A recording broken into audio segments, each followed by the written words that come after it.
அண்ணாமலை நேற்று மாநாடு போட்டிருக்கிறார். நிச்சயமா அது அரசியல் கட்சியை தொடங்குறதுக்கான ஒரு முன்னோட்டம் தான். பிஜேபியை பற்றி, பிரதமர் மோடியை பற்றி இவர் என்ன நினைக்கிறாருன்னு வெளிப்படையாக தன் நிலைப்பாட்டை சொல்லாத வரைக்கும் அண்ணாமலையை முழுமையாக மக்கள் நம்ப மாட்டாங்க. ஒரு சந்தேக போர்வையை எடுத்து போத்துனது வேற யாரும் இல்லை, அவரே தான். 21 மாதிரி 26 மாதிரி 31ல ஒரு புரட்சி நடக்கும், ஆட்சி மாற்றம் நடக்கும் அப்படிலாம் அந்த இலக்கை நோக்கி தானே இந்த மாதிரி வயதுள்ள அல்லது ஒரு கனவை கொண்ட ஒரு இலக்கை கொண்ட ஒரு தலைவர் கட்சி ஆரம்பிக்கிற போது இந்த வார்த்தையை சொல்லாம எப்படி ஆரம்பிக்க முடியும்? எப்படி அவர் நம்பி வருவாங்க? ஒரு உற்சாகப்படுத்துறதுக்கான ஒரு வார்த்தை தானே. திமுக அதிமுகவை குறைத்து மதிப்பிடுற மாதிரி புதுசா கட்சி ஆரம்பிக்கிறது. நான் இப்ப கட்சி ஆரம்பிக்க போறேன், ஏற்கனவே திமுக நல்லா செயல்பட்டு இருக்கு, அதிமுக நல்ல கட்சி தான் அப்படின்னா சார் ஒரு தலைவர் பேசுவாரு, நான் தான் யோகியன், நான் தான் நல்லவன், என்னை நம்பி வாங்கன்னு தான் சார் யாருமே சொல்லுவாங்க. விஜய் பாணிலே சொல்றாரு, பார்லிமெண்ட் எலெக்ஷன் இல்ல, எனக்கு சட்டமன்ற எலெக்ஷன் தான். எல்லா தேர்தலும் ஒரு அரசியல்வாதிக்கு இலக்காகத்தான் இருக்கணும். இவர் பதுங்க தான் அண்ணாமலை மேல சந்தேகம் போடும். பெருசா தாவேக்காவை விமர்சனம் செய்யல, ஒரு ஆரோக்கிய அரசியல், ஒரு சாஃப்டா நான் பண்றேன்னு சொல்றாரு. தவறுகள் நடக்கிற போது உடனடியாக அண்ணாமலையும் கண்டிக்க தவறினால் விஜயுடன் கைகோர்க்க அவருக்கு மறைமுக ஆசை இருக்குங்கிற அந்த இதுவும் சேர்ந்து வரும். விஜய்க்குன்னு ஒரு 1.25 கோடி ஓட்டு நீங்க குறிப்பிட்ட மாதிரி இருக்கு, அதை இவரால கேப்சர் பண்ண முடியுமா?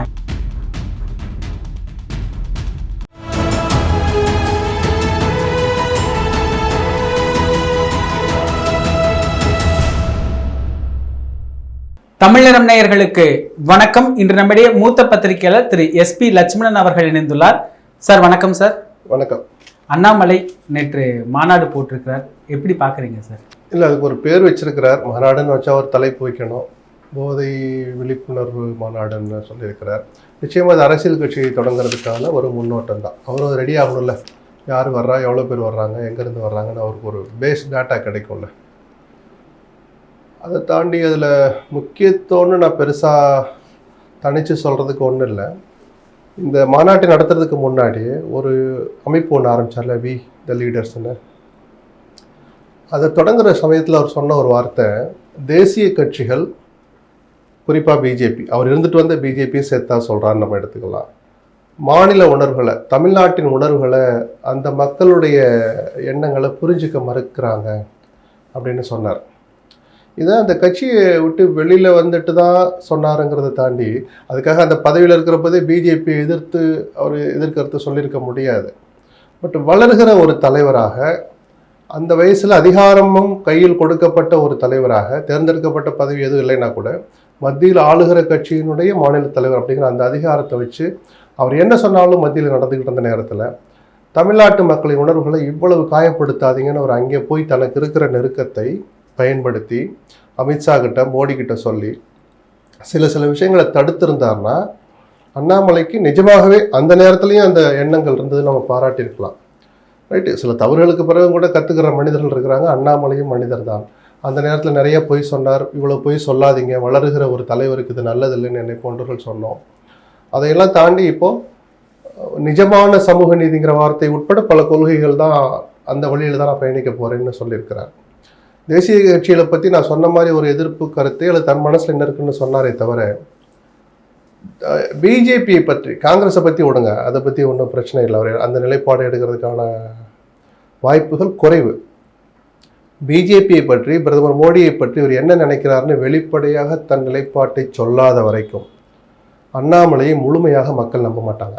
ஏன்னா ஒரு சந்தேக போர்வையை எடுத்து போத்துனது வேற யாரும் இல்லை, அவரே தான். கட்சியை விட்டு வெளியில் வரும்போது அதுக்காக சண்டை போட்டுட்டு வரணும், கடுமையான வார்த்தைகளில் போட்டு ஒரு அறிக்கை விட்டுட்டு வரணும்னு நம்ம சொல்லலை.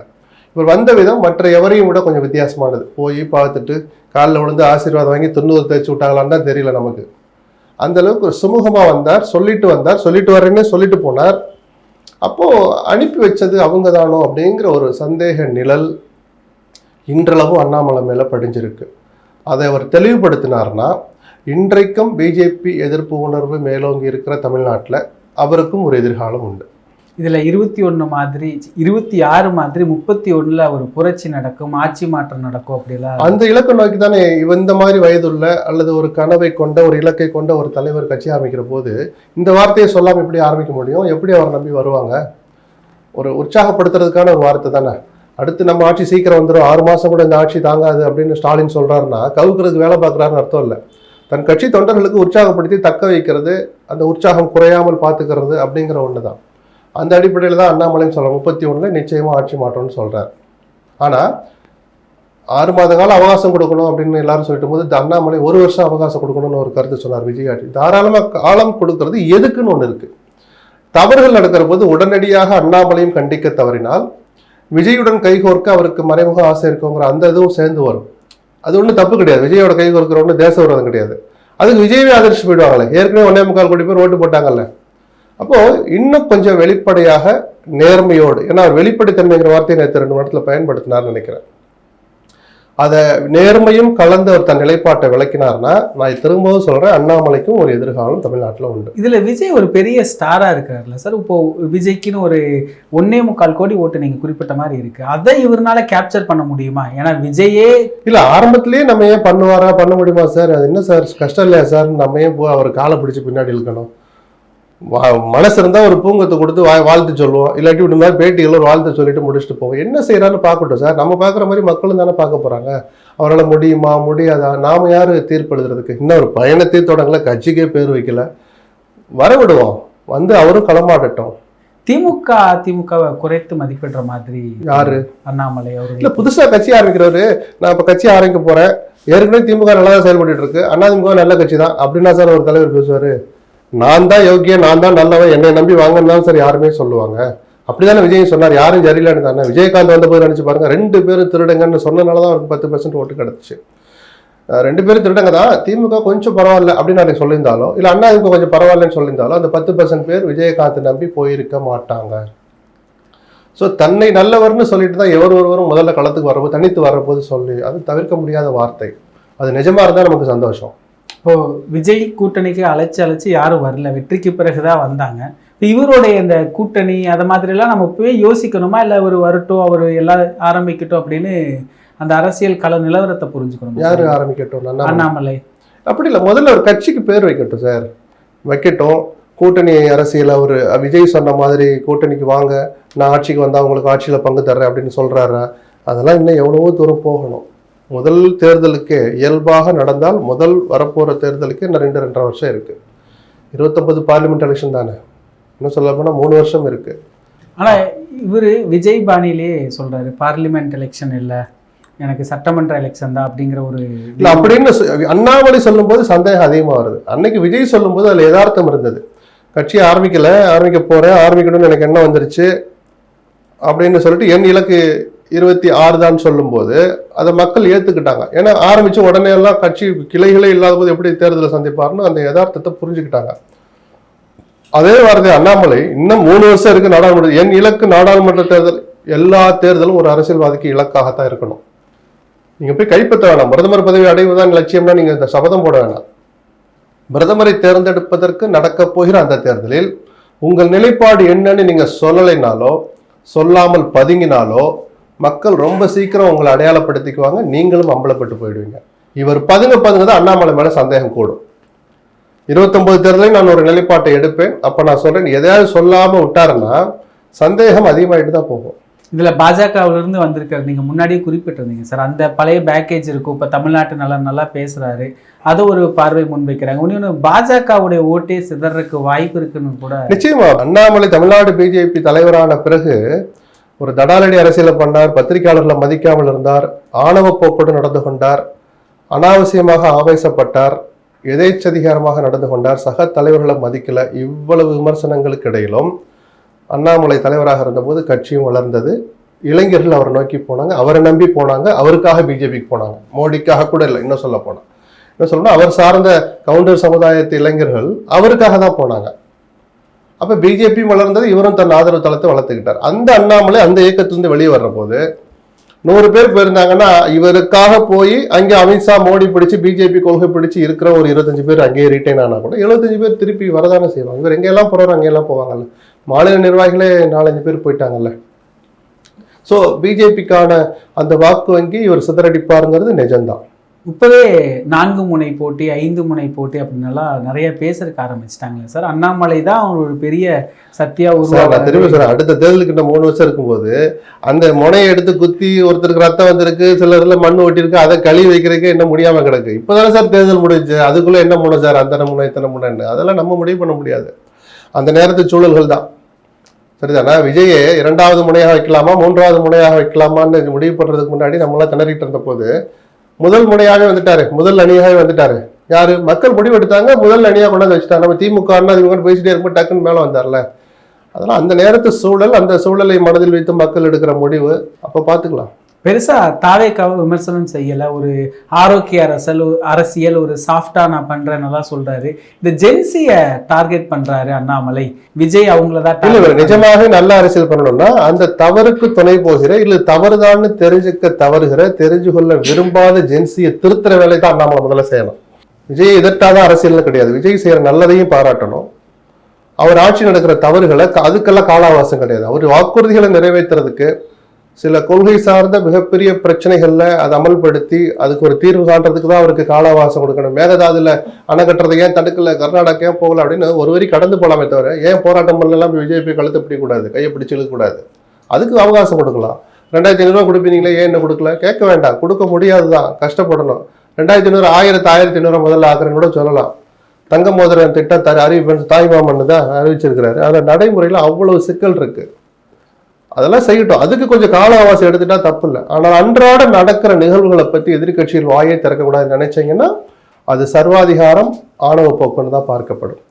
அந்த காரியத்தை அண்ணாமலை செய்யக்கூடாது. அவருடைய இயல்பே தவறு நடந்த உடனே டக்குன்னு சுட்டி காட்டுறது தான்.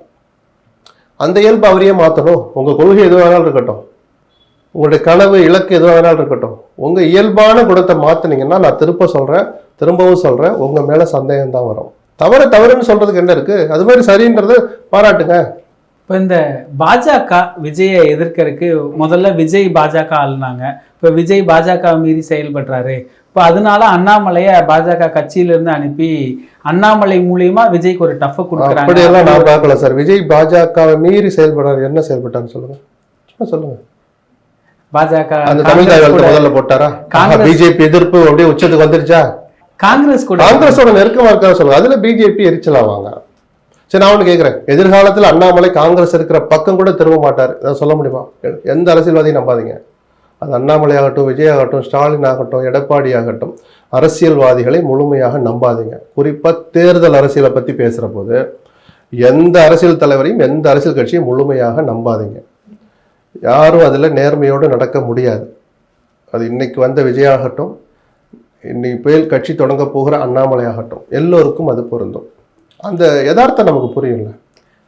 இப்போ சொல்றாங்களே சார், இந்த விஜய், உதய், அண்ணாமலை, அது உண்மையா? அப்படி போகுமா சார் அரசியல் களம்? அப்படித்தானே சார் போகும். காலங்காலத்துக்கு ஸ்டாலினே இருந்துட்டு இருக்க முடியுமா? காலங்காலத்துக்கு எடப்பாடியே இருக்க முடியுமா? அவங்களுக்கு வயசு திரும்புதா இல்ல ஒரு வருஷம் கூடுதா? இயற்கைன்னு ஒண்ணு இருக்கு, இயல்பா நடக்கிற மாற்றங்கள்னு ஒண்ணு இருக்கு. சில கட்சிகள்ல வழி இல்லை. அந்த இளைஞர்களை, அந்த வாரிசுகளை மக்கள் ஏத்துக்கிறாங்களா? தங்களுக்கு முன்னால் அந்த கட்சியை வளர்த்த அது தந்தையாகட்டும் இல்லை முன்னோர்களாகட்டும், முன்னோடிகளாகட்டும், அவங்க வழிகளை கடைபிடிக்க வேண்டிய விதத்தில், கடைபிடிக்க வேண்டிய விஷயங்களை கடைபிடிச்சு நடத்துகிறாங்களா? இல்லை நாங்கள் இளரத்தம்ன்ட்டு தப்பான பாதையில் வேகம் எடுத்து ஓடுறாங்களா?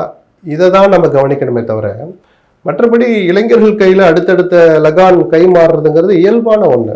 ஒரு வகையில நல்லது தானே. இப்போ என் கேள்வி என்னன்னா, இப்போ விஜய் ஒரு போர்ஸா வந்துட்டாரு, முதல் இடத்துல இருக்கிறாரு.